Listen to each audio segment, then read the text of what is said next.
ngồi đã ra mà chẳng chặt nuôi mà chi chẳng chặt mến tôi mình cũng ai vậy dạ ta giờ cứ trong tập cái cho mình thao thôi người này thì đã thả mà có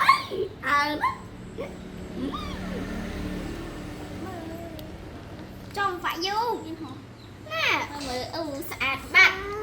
bạn yêu mách trắng chặt vườn ghé à này cũng trắng chặt vườn mời bọn mày ôn chặt qua bơm lắm á chặt mấy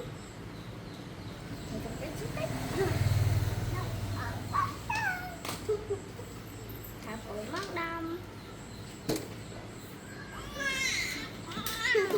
tôi có snack bây giờ nó vậy này mới snack mình lừa anh không biết sao cho anh về mưa mưa đó mà bây giờ hay lại không quên đang ngày nó quay không biết sao